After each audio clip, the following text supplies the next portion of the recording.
Okay, starting out chapter 3, this is all about fighting fraud. How do we try to minimize or mitigate fraud? Okay, fighting fraud with activities. So fraud prevention, trying to keep it from happening. These are usually done through internal controls.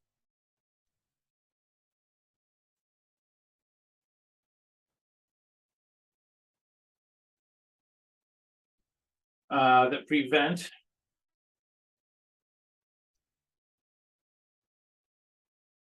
fraud. By fraud detection, this is usually internal controls that detect fraud. And it's good to if you can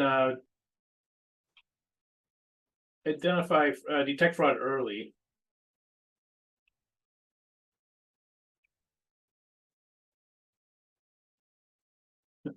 Sorry about this.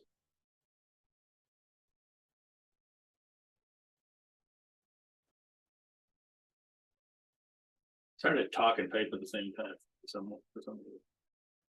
So it controls that prevent fraud and controls that prevent it. And the ones that detect it, if you can get them earlier, the better, because a lot of times frauds, they have a way of escalating. You know, they start out at $50, go up to $500, go up to $5,000, whatever. Fraud investigation.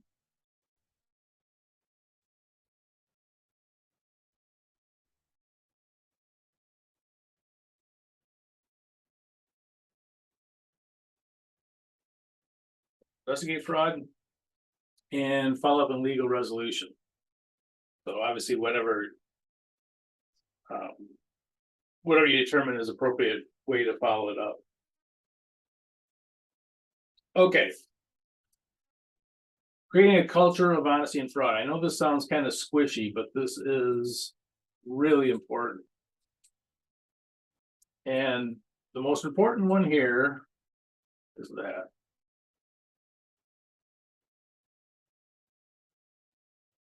The tone at the top. What the top people in the company do, others will follow. And others will know that, you know, the game is either you have good ethical and high standards or you don't. And AICPA, to them, this is the most important one. So management must have integrity. Hiring the right kind of employees, background checks. Oops.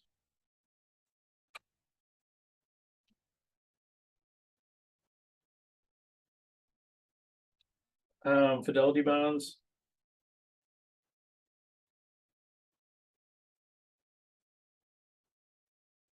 Getting an employee bonded, especially who handles cash. Not only it's like an insurance policy. So this is kind of like an insurance policy, but the true value of it is even better than that, because when you submit the employee that you plan on bonding, they will do a background check and see if you should have this person working for you or not. So hiring the right kind of employees, a lot of that is basically diligence in doing the background checks. One thing about fraud is that it often is, the offenders often repeat.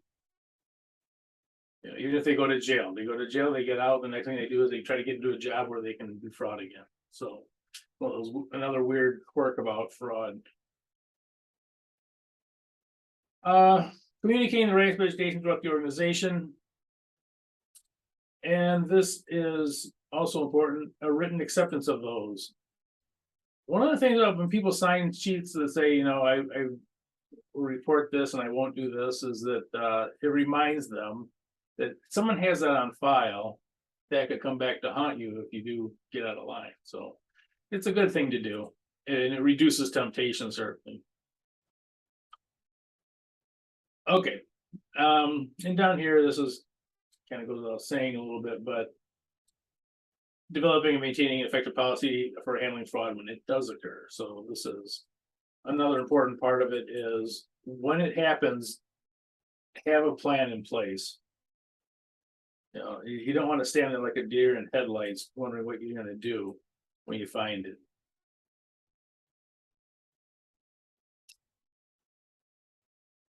Okay, communication expectation, identifying and codifying. Codifying means making a code of appropriate ethics. So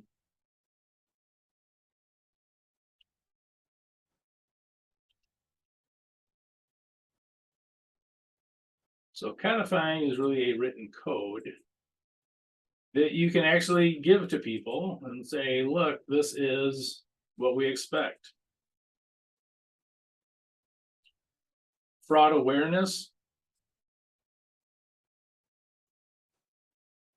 And this is probably even more, how to resolve or report them.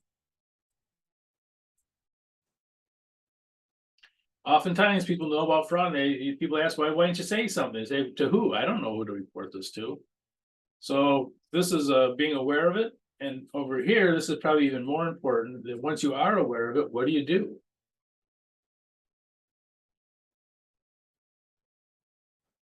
And communicating consistent expectation about punishment of violators. This is best done by actions.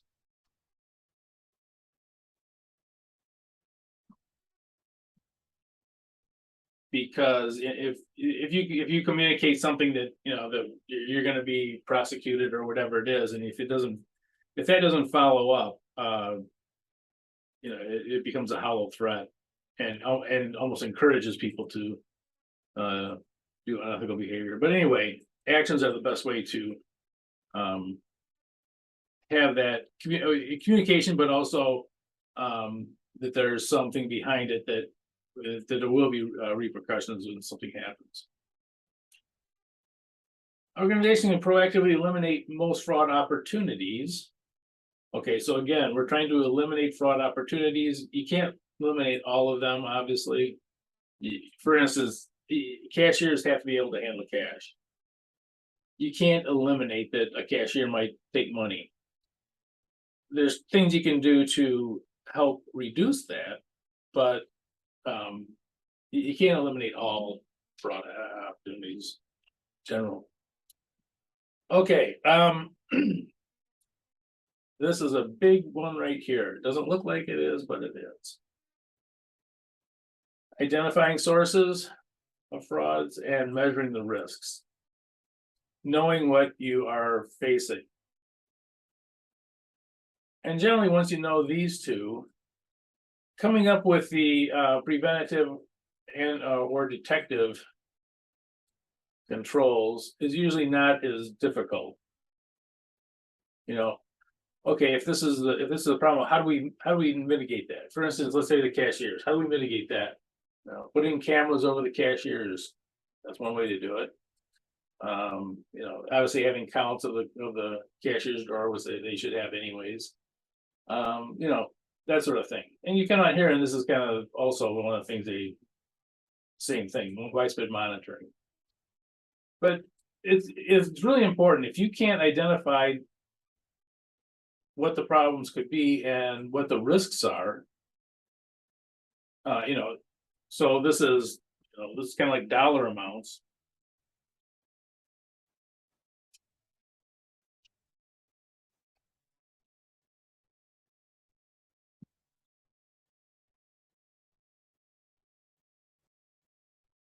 It's hard to know what to look for. And by the way, in auditing too, you'll go through the same thing. Keep doing that. Turns it on and it turns it off. Okay, there we go. All right. So measuring risk, dollar amounts. You're always looking for what the possible problems are. Is it big or not? And what are the probabilities of it? Having internal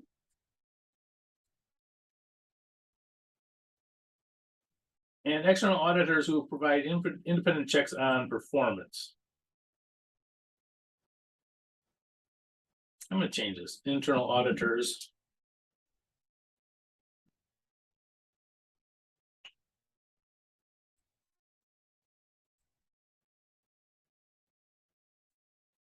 And external auditors, these are like CPA firms. So internal auditors, these are employees that are inside the company. And external auditors, CPA firms.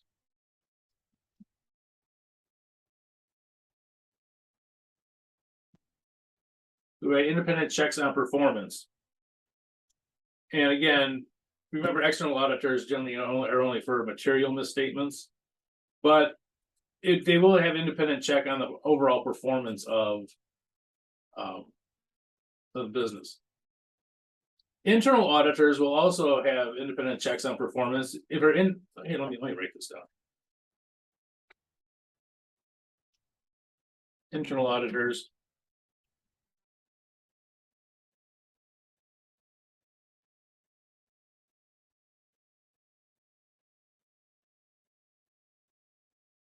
checks on performance. These could be financial or operational audits.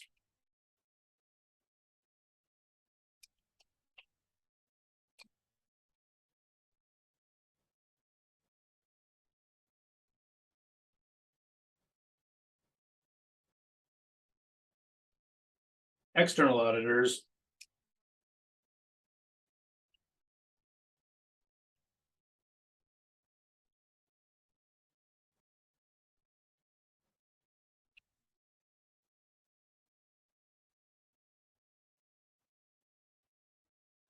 are generally just financial audits.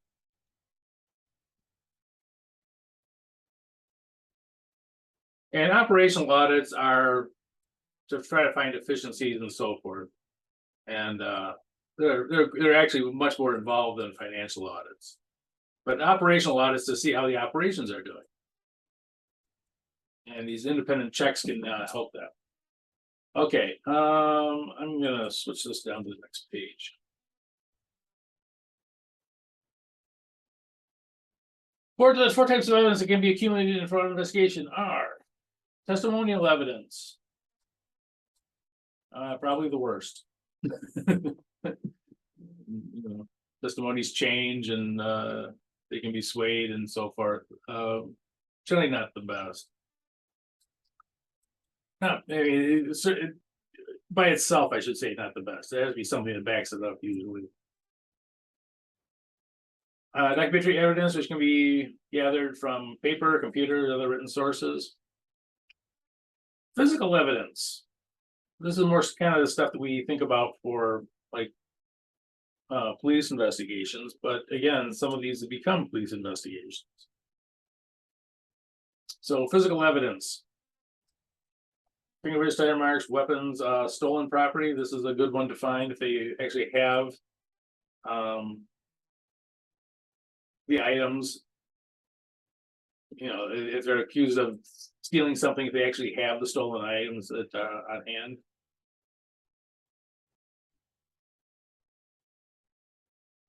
Personal observations. And these are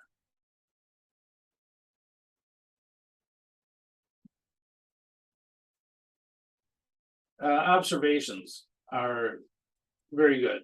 And generally talking about things that are seen, not so much heard and felt, but generally those things that are observed by the investigators themselves. And this is the most compelling evidence, because this is when you see it with your own eyes. That when you, for instance, if you actually watch somebody stealing something on the property or something like that, this is the most compelling evidence. Okay, we have yet another fraud triangle. And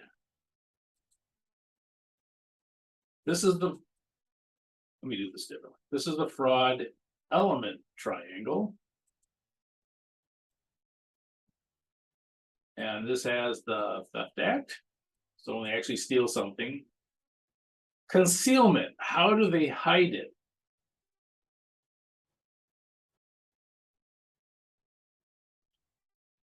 Looking at records, documents, what they did also, we talked about this earlier, sloppy records, a lot of times will show, you know, that they're trying to mislead something. This also usually shows one more thing that's very important.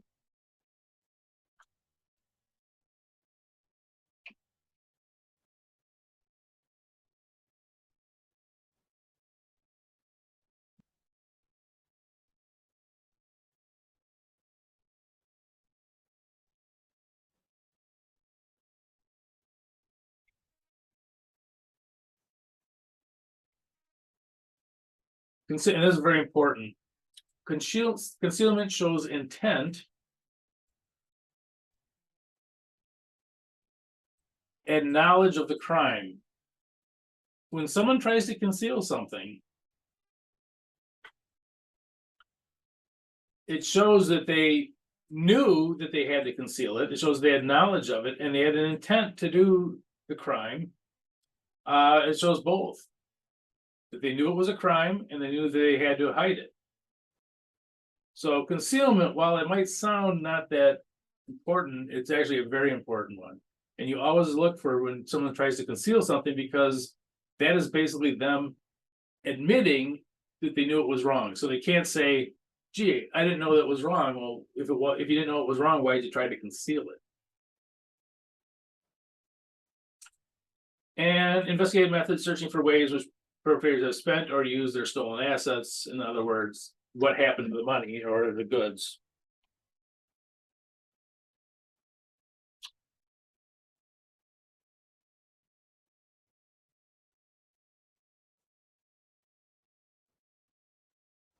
What happened to the ill-gotten gains? Oops.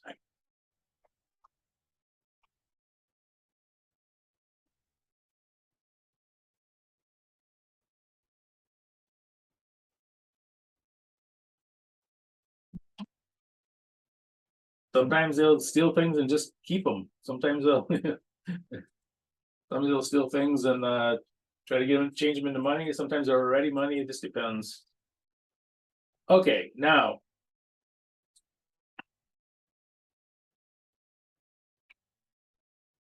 and this is where it becomes somewhat problematic. What do you do once you find it? And it's good to have something in place to kind of follow. To having all of them be one-off situations can run into real problems, because you can set a precedent. So first one, reprimand employee. This can have a bad precedent for future ones. Other people will know what happened. Even if you say, you got to keep this private, it's not going to get kept private. So if you just reprimand the employee, say, look, don't do this again, other people know that, and they know, hey, you get one free, you get a jail free card. So this is a very tricky one to do. It matters what the situation is, obviously, and all that, but it's difficult to maintain control if you don't take some kind of an action. Okay, second one, terminate the employee.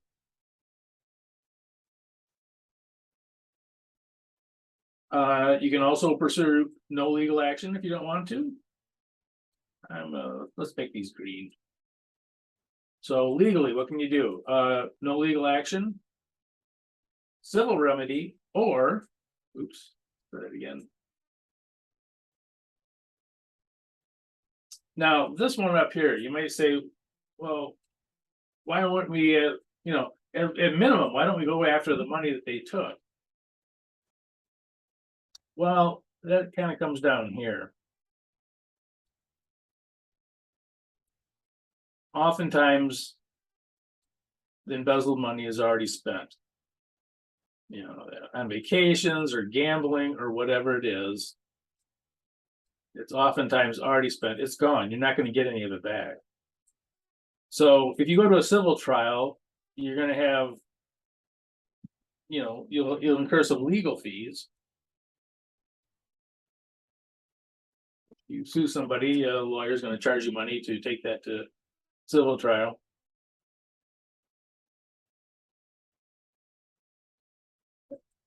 Now, it might be worth it to do that. And it might also be worth it just to give the, another thing to do is to give the the evidence to law enforcement agencies, even if they don't pursue it. If you give them the information, maybe they don't believe that they can get a conviction for it with the evidence you give them, but at least if you report it to these criminal agencies, that is somewhat of a deterrent, even if there are no charges filed. So number 5 is oftentimes a kind of good option.